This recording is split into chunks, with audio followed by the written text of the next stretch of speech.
walioumia ni mabondia. Kwa kuwa sisi tulikuwa tunatumia fedha yao kwenye hizo ngumi, kwa kuwa wao wenyewe kwa kutumia, kwa sababu yeye ni mwanafamilia wangu, kama yeye anaona ni sahihi walichokifanya, basi sisi tumekaa tuendelea shughuli zetu. Sawa, lakini ametoa ile nakala ya hukumu kwamba mnatakiwa mwalipe milioni 250. Sasa sisi nakala ya hukumu ukiangalia kama anatakiwa kulipa, sasa hayo ni masuala ya legal office yetu. Mimi sio mwanasheria wa kampuni, kwa siwezi kuzungumzia hizo.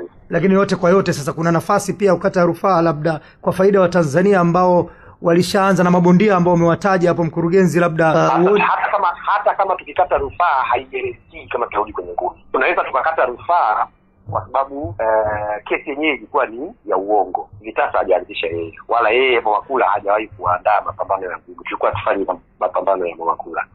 Ngumi zimekuepo kabla saa zangu hajazaliwa. Tulikuwa tunaamka saa 10, tunaamka usiku kuangalia Tyson bwana. Ndio hii Vitasa. Vitasa. Sisi tulikuwa tunaenda pale kuonyesha pambano la ngumi. Kwa hiyo mahakama imesema Vitasa ni mali ya Mwamakula. Kwa hizo ngumi organize ni mali ya Mwamakula. Kwa sisi tumeachana nayo hiyo ngumi. Tutakata rufaa sisi kuonyesha kwamba sio mali ya Mwamakula, lakini haigarantii kama tunarudi kuonyesha ngumi. That does not guarantee. Tunaweza tukaacha moja kwa moja. Lakini hiyo itakuwa ni pigo sasa kwa Tanzania, pigo kwa wana Masumbwi Kahemele. Sasa they will clean their houses. They have to clean their houses. Wanakaji wao kama taasisi ya TPDRC wanawaruhusu vipi kuwa na watu wa namna hiyo? Wewe umekusikia kuna siku kwenye mpira watu walipelekana mahakamani? Kwa sababu wanafahamu kwamba hayo mambo ya mahakama, you go to court and NBC anasepa. Go to court and NBC ambayo yuko na Simba anasepa. Kwa mwisho wa siku shughuli inakuwa imeishia hapo. Na wao kwenye michezo wana vyombo vyao vya kuweka hayo mambo sawa.